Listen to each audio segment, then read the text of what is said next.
Depuis qu'il est arrivé au pouvoir, on estime que le peuple congolais a perdu des milliards d'euros sur ses ressources naturelles, puisque Kabila a vendu des concessions minières largement en dessous du prix du marché. À plusieurs occasions, Gécamine a vendu des parts qu'elle possédait à un prix bien en dessous de la valeur du marché à des sociétés offshore qui les ont ensuite revendues à un prix bien plus élevé.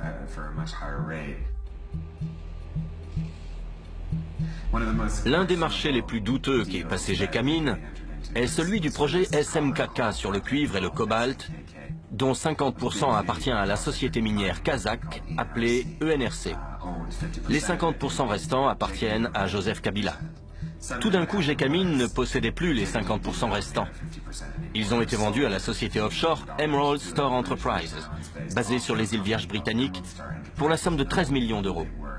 Personne ne savait qui c'était ni d'où il venait. Quelques mois plus tard, ENRC a racheté la Emerald Star Enterprises, les 50% qui appartenaient autrefois à Gécamine, pour la somme de 66 millions d'euros. Ça n'a aucun sens. L'État a perdu plus de 50 millions d'euros. Il est évident que Gécamine savait que sa propriété valait bien plus de 13 millions. Alors, pourquoi est-ce qu'ils n'ont même pas bronché? L'élément commun entre tous ces marchés n'est autre qu'un seul homme. Dan Gertler, un ami du président congolais. C'est lui-même qui se revendique ami du président congolais. Les sociétés comme Glencore et ENRC font toujours appel à Dan Gertler. Tous les marchés passés avec Gertler fonctionnent de la même manière. Une société associée avec Gertler et basée sur les îles Vierges britanniques achète une concession minière à Gécamine pour environ 5% de sa valeur sur le marché. Juste après, la concession est vendue à une grosse société minière, ENRC ou Glencore, à sa véritable valeur. Cela représente une marge de bénéfice de 800%. Ces bénéfices ne reviennent pas à l'État congolais, mais uniquement aux sociétés offshore des îles Vierges britanniques. Comme les lois de ces îles protègent les sociétés, on ne peut pas savoir qui a réellement tiré profit de ces marchés. Peut-on prouver qu'il y a eu de la corruption? Non. Mais il y a une telle différence entre ce que le gouvernement déclare avoir reçu, ce que la société affirme avoir payé au gouvernement, et ce que la société a vraiment payé. On ne connaît pas les montants exacts. Ce n'est pas normal, et pourtant on voit ça depuis toujours. Le chiffre d'affaires annuel de la société ENRC basée à Londres s'élève à plus de 3 milliards d'euros. Celui de Glencore, également basé à Londres, s'élève à plus de 2 milliards d'euros. Dan Gertler fait désormais partie du classement des nouveaux milliardaires de moins de 40 ans.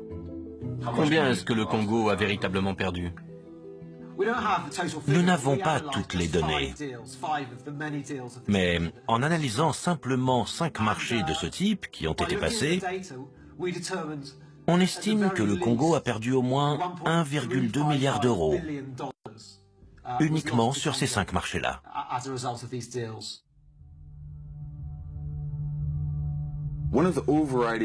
Pour moi, l'une des émotions qui caractérise le mieux tout ce conflit, c'est l'humiliation subie par les Congolais.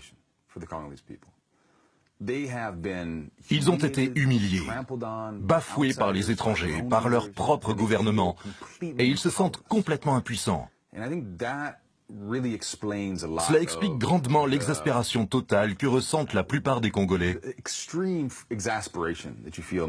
Ils ont l'impression d'être désarmés et de ne rien pouvoir faire.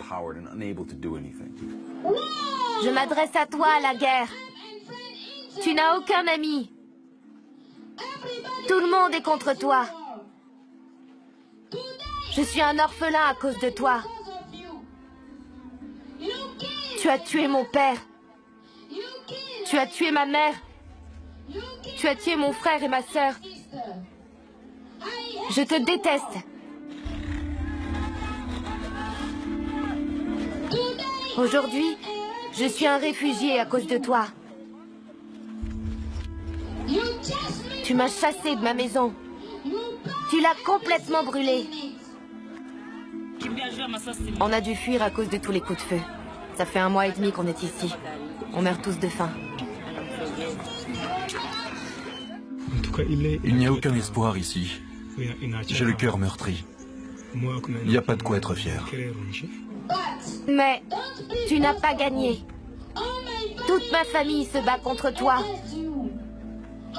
mon village se bat contre toi. Et le monde entier hurle « Non à la guerre! Non à la guerre! Non à la guerre !» Je m'appelle Samuel.